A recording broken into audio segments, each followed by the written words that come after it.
All right, today we're going to learn a little bit more. This is the reminder in Deuteronomy chapter 28 about the reminding the children of Israel to be obedient and what's going to happen if they're not obedient. So this is a prophecy, basically, that will be fulfilled in the future. We're going to talk about how that gets fulfilled. So if the children of Israel are obedient, they will be blessed temporally and spiritually. If they are disobedient, they will be cursed, smitten, and destroyed. Diseases, plagues, and oppression will come upon them. They will serve false gods and become a byword among all nations.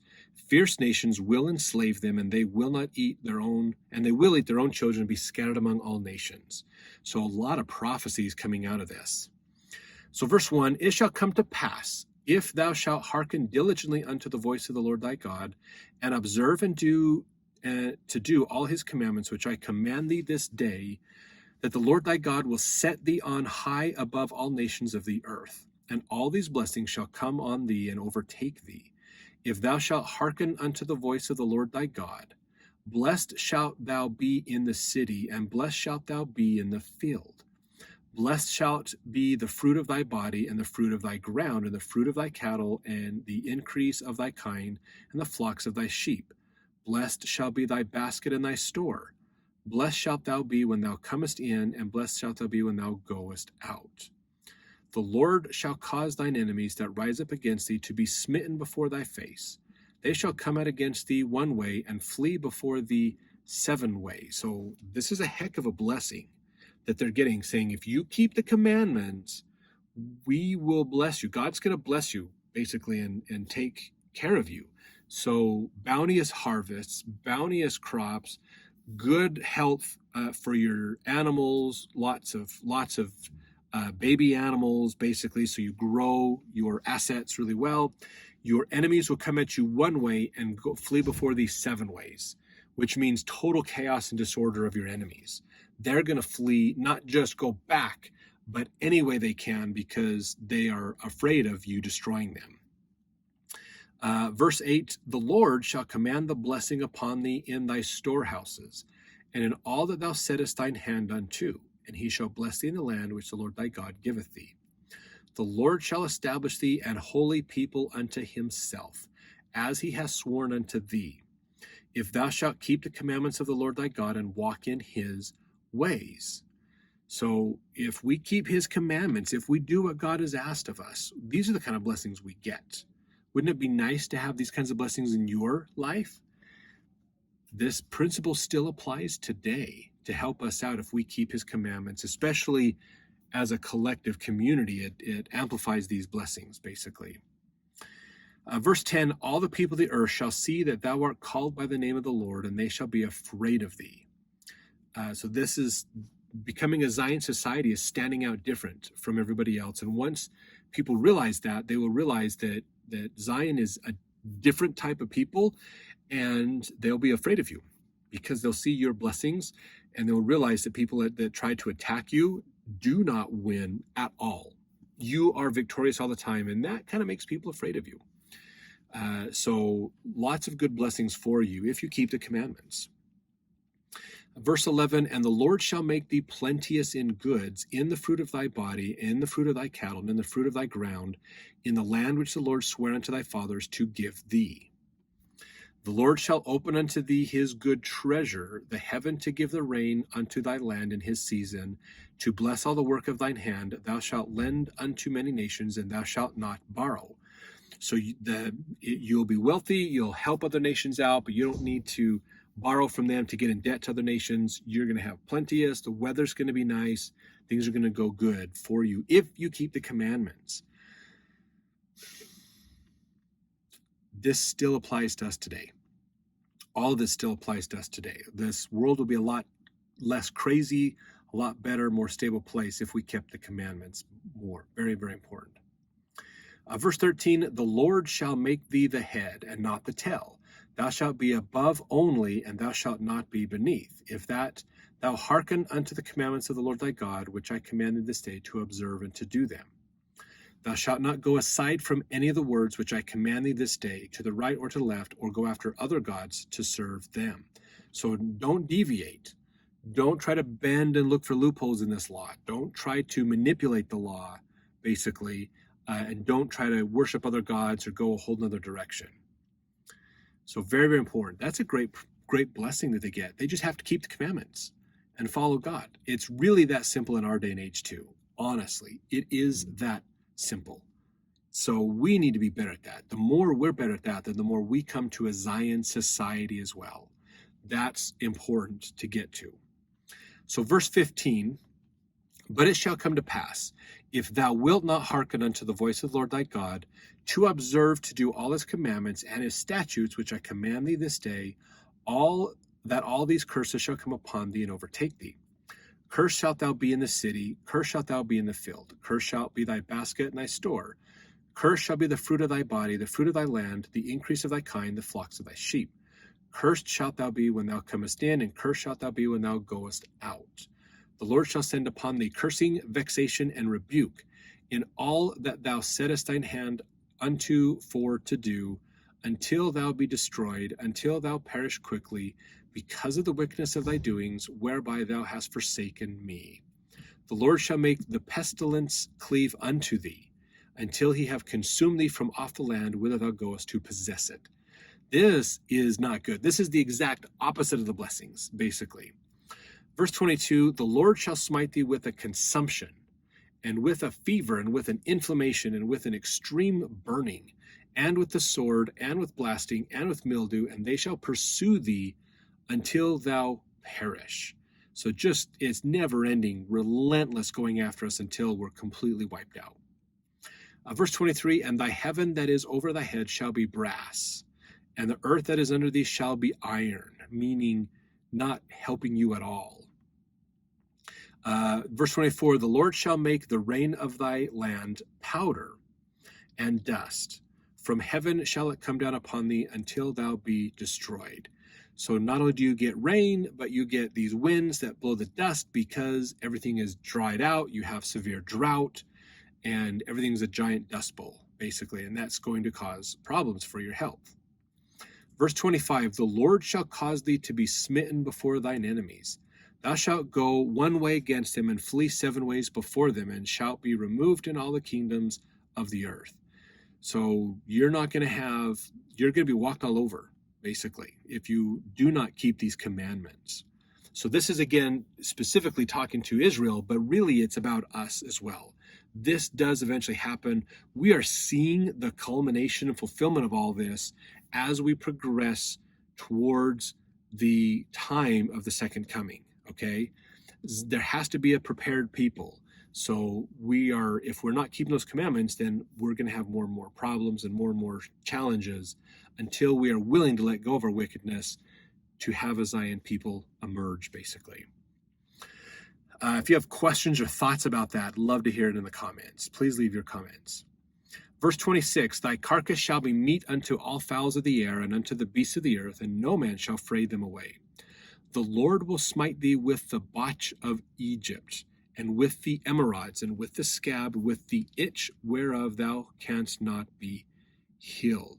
This is talking about things like a hemorrhoid or tumors or diseases probably like a smallpox or other things like that cause all kinds of sores all over your body. So not a good situation. Verse 28, the Lord shall smite thee with madness and blindness and astonishment of heart. Thou shalt grope at noonday as the blind gropeth in darkness, and thou shalt not prosper in thy ways. Thou shalt be only oppressed and spoiled evermore, and no man shall save thee. Thou shalt betroth a wife, and another man shall lie with her. Thou shalt build a house, and thou shalt not dwell therein. Thou shalt plant a vineyard, and shalt not gather the grapes thereof. Thine ox shall be slain before thine eyes, thou shalt not eat thereof. Thine ass shall be violently taken away from before thy face, and shall not be restored to thee. Thy sheep shall be given unto thine enemies, and shalt have none to rescue them. Thy sons and thy daughters shall be given unto another people, and thine eyes shall look and fail with longing for them all the day long, and there shall be no might in thine hand. And this is a bad situation. Bad situation. Unfortunately, the children of Israel do fall into this. And there is some direct fulfillment of this prophecy that we're going to talk about when we're done. Let's see, verse 33, the fruit of thy land and all thy labors shall a nation which thou knowest not eat up, and shall be only oppressed and crushed away, alway. so that thou shalt be mad for the sight of thine eyes, which thou shalt see. The Lord shall smite thee in the knees and in the legs with a sore botch that cannot be healed, from the sole of thy foot unto the top of thy head. So a disease that won't go away. It cannot be healed. The Lord shall, verse 36, the Lord shall bring thee and thy king, which thou shalt set over thee, unto a nation which neither thou nor thy fathers have known, and there shalt thou serve other gods, wood and stone. So this is saying basically you are going to be destroyed, and you and anybody you put appoint as your king is going to be taken to another nation that you don't even know about yet. And you're going to be told to serve other gods there, basically. Idol worship, get into idol worship. Verse 37, thou shalt become an astonishment, a proverb, and a byword among all nations, whither the Lord shall lead thee. So you're not a good person. People don't like you anymore. Verse 38, thou shalt carry much seed out into the field, and shalt gather but little in, for the locust shall consume it. Thou shalt plant vineyards and dress them, but shalt neither drink of the wine, nor gather the grapes, for the worm shall eat them. Thou shalt have olive trees throughout all thy coasts, but thou shalt not anoint thyself with the oil, for thine oil shall cast his fruit. Thine olive shall cast his fruit. Thou shalt beget sons and daughters, thou shalt not enjoy them, for they shall go into captivity.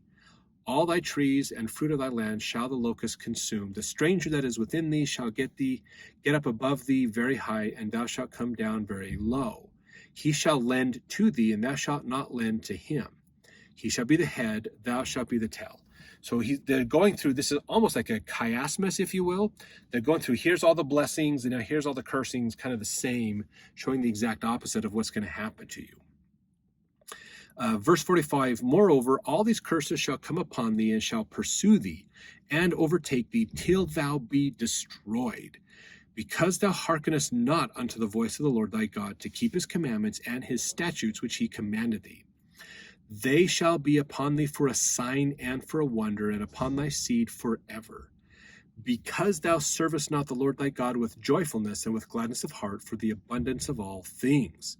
Therefore shalt thou serve thine enemies, which the Lord shall send against thee, in hunger and in thirst, and in nakedness, and in want of all things, and he shall put a yoke of iron upon thy neck, until he have destroyed thee. The Lord shall bring a nation against thee from far, from the end of the earth, as swift as the eagle flieth, a nation whose tongue thou shalt not understand, a nation of fierce countenance, which shall not regard the person of the old, nor show favor to the young. He shall eat the fruit of thy cattle and the fruit of thy land until thou be destroyed, which also shall not leave thee either corn, wine, or oil, or the increase of thy kine, or flocks of thy sheep, until he have destroyed thee. And he shall besiege thee in all thy gates, and until thy high and fenced walls come down, wherein thou trustest, throughout all thy land, and he shall besiege thee in all thy gates throughout all thy land, which the Lord thy God hath given thee. This is pretty crazy what's going to happen. Now, this part here is more of a specific prophecy of this nation that you don't even understand is going to come against you and basically wipe you out, destroy the whole city, just ransack everything, take you in. Your children will be born into captivity. You're not going to enjoy any of the spoil of your crops or your animals, because this nation is going to benefit from all of that. Verse 53, this is pretty crazy here. Thou shalt eat the fruit of thine own body, the flesh of thy sons and of thy daughters, which the Lord thy God hath given thee, in the siege and in the straitness, wherewith thine enemies shall distress thee. So the prophecy is that they will resort to cannibalism. Things are going to get so bad for them. So verse 54, so that the man that is tender among you and very delicate, his eye shall be evil toward his brother, and toward the wife of his bosom, and toward the remnant of his children, which he shall leave. So saying that a guy that's a nice, kind-hearted guy is going to turn into a crazy person and want to eat his family. So that he will not give to any of them of the flesh of his children, whom he shall eat, because he hath nothing left him in the siege and in the straitness, wherewith thine enemies shall distress thee in all thy gates. The tender and delicate woman among you, which would not adventure to set the sole of her foot upon the ground for delicateness and tenderness, Her eye shall be evil toward the husband of her bosom, and toward her son, and toward her daughter, and toward her young one that cometh out from between her feet, and toward her children which she shall bear. For she shall eat them for want of all things secretly in the siege and straitness, wherewith thine enemy shall distress thee in thy gates. Man, that is some crazy cannibalism. This is going to be a bad situation. So let's look at this. In fact, the Old Testament Study Guide has some examples. So it says here, one particularly gruesome prediction added in this chapter concerned a siege so terrible that cannibalism would result. When Jerusalem fell to Babylonian forces under Nebuchadnezzar, this is around 600 BC, conditions were so terrible that the people did turn to cannibalism to survive. We're going to read about that in the book of Lamentations, basically. But in the siege of Jerusalem by the Romans in AD 70, so this is right as the New Testament's started to get written, the prophecy seems to have been fulfilled with particular preciseness. So this is fascinating, okay? So we know when Assyria came through, okay, when they go through Israel, they only take the northern kingdom. They didn't get into Jerusalem. Assyria did not get into Jerusalem. Jerusalem was saved. But when Babylon came through and wiped out Assyria, Babylon marched through the area and at first basically told, when Nebuchadnezzar's dad originally came through, he basically said, look, you don't cause problems for us. You pay your tribute. We're cool. We're not going to worry about you, basically. And they left Israel for the most part alone. They got Assyrian troops out, and Israel became a part of Babylon. But Babylon tried to leave them alone. But Israel basically made a pact with Egypt that we learn about in the days of King Zedekiah, and they made a pact to basically Israel was going to revolt against Babylon, and then Egypt would back up Israel and fight, and then Israel would become kind of a vassal state for Egypt. And when Nebuchadnezzar heard about this and realized that Israel was about to betray him, he marched down with his forces and just utterly wiped them all out, destroyed them all. In fact, Zedekiah, who was the king that Nebuchadnezzar had appointed, who was the uncle of the original king of Israel, his name was Mattanias, if I remember right, and he was changed to Zedekiah. This was brutal. Nebuchadnezzar was like, you guys, I tried to help you out, and this is how you repay me. You're done. They razed the city to the ground. They destroyed Israel. They burned everything out. The siege against him was just horrendous. In fact, they got into the temple, destroyed things, took the goblets, took the gold, the jewels out of the temple, which was the temple that David and Solomon had, destroyed everything, just laid it all to waste, tried to burn the whole library, which you learn about from the book of Ezra, did all kinds of things, and the siege was so bad against Israel that people resorted to cannibalism for a while. They ran out of supplies. So when we see this again in 70 AD with even more preciseness around this prophecy. So let's look at a couple of these parallels. Okay, so a nation from afar, verse 49, Rome lies over 1,000 miles from Israel. Swift as the eagle flieth is another part of this. The eagle was the symbol of Rome and was carried on the standards of legions of Rome, whose tongue thou shalt not understand, while the Aramaic of Babylon was a sister tongue to Hebrew. Latin was completely different in alphabet structure and so on. So more appropriately, we're talking about the siege in Rome. And this is fascinating because Daniel is the prophecy, the abomination of desolations prophecy that Daniel gives is fulfilled in 70 AD. So this is basically like a precursor of that Daniel's prophecy, basically.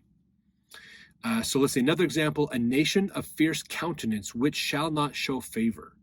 Roman ferocity in battle and treatment of captives, not profitable for slavery, was well known. Another one, he shall besiege thee in all thy gates. So this is fascinating, and there's a great book out there by S.G. Brandon called the Fall of Jerusalem and Christianity. I believe is what it is. Spectacular book to get into a lot of detail on this.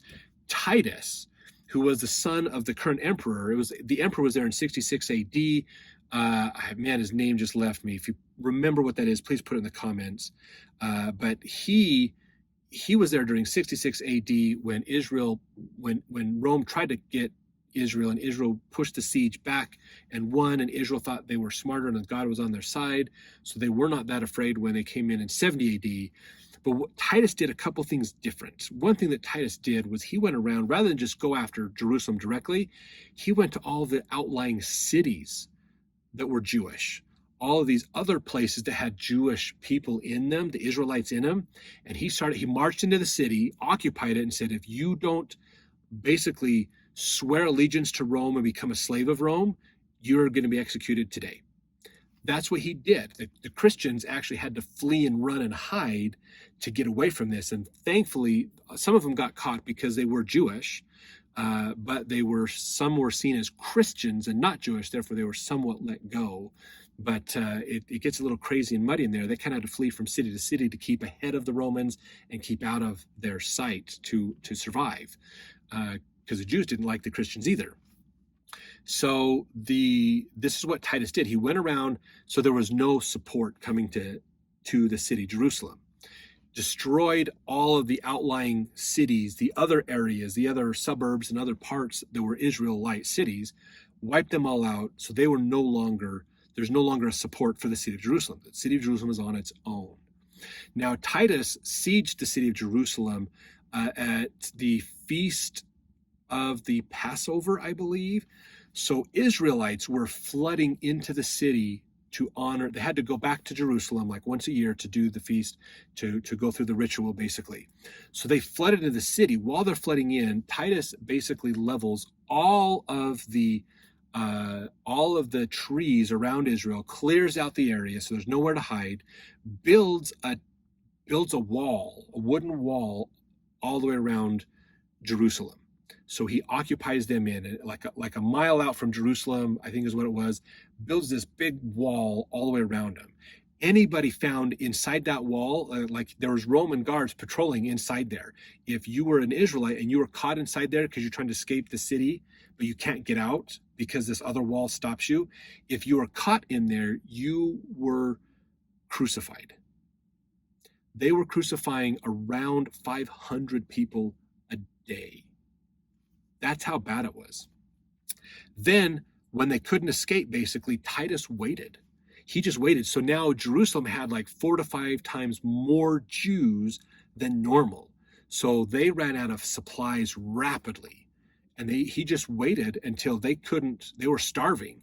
Then he sieged them when they were weak and hungry. And that's what happened, basically. So continuing on with what they're saying here, Titus built a siege wall completely around Jerusalem so no one could escape. You can read more in Josephus's book, Wars of the Jews. And then, thou shalt eat the fruit of thine own body. So under the siege, people in Jerusalem soon became so desperate for food that all kinds of things were eaten. And finally, the people turned to cannibalism. And Josephus's book, his history book, talks about this. The tender and delicate woman shall eat them secretly in the siege.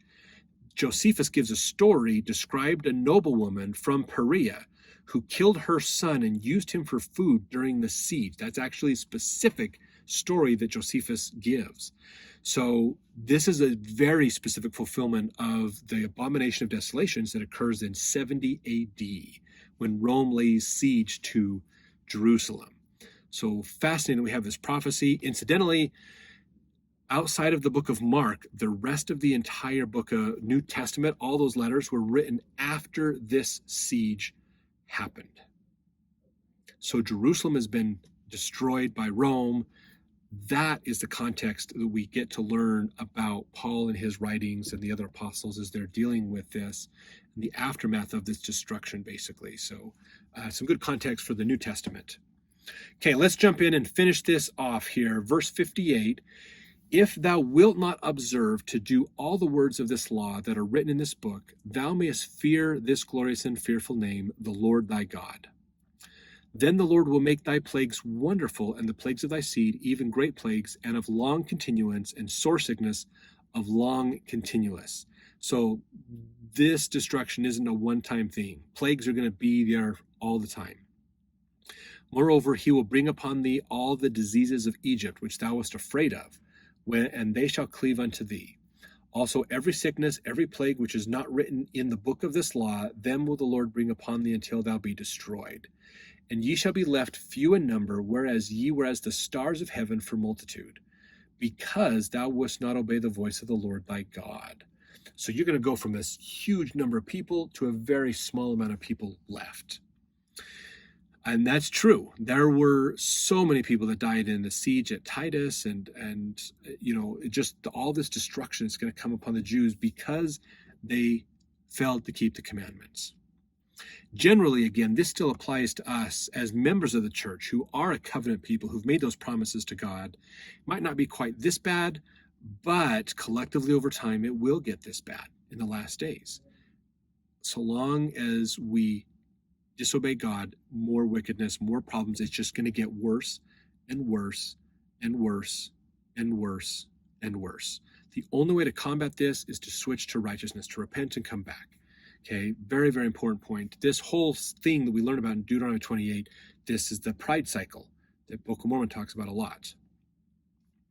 So, verse 63, it shall come to pass as the Lord rejoiced over you to do good and to multiply you, so the Lord will rejoice over you to destroy you, to bring you to naught, and ye shall be plucked from off the land whither thou goest to possess it. So when you're plucked off the land, you're kicked out. You're left to wander and be a vagabond, basically, which happened a lot, even through Europe. The Jews were kicked out of all kinds of countries, basically, all the time throughout Europe for many, many years, through the 1800s, 1700s, 1800s, almost into the 1900s, really. Verse 64, and the Lord shall scatter thee among all people from the one end of the earth even unto the other. There thou shalt serve other gods, which neither thou nor thy fathers have known, even wood and stone. And among these nations shalt thou find no ease, neither shall the sole of thy foot have rest. But the Lord shall give thee there a trembling heart and failing eyes and sorrow of mind. Thy life shall hang in doubt before thee. Thou shalt fear day and night, shalt have none assurance of thy life. In the morning thou shalt say, would God it were even, and at even thou shalt say, would God it were morning. For the fear of thine heart wherewith thou shalt fear, and for the sight of thine eyes which thou shalt see.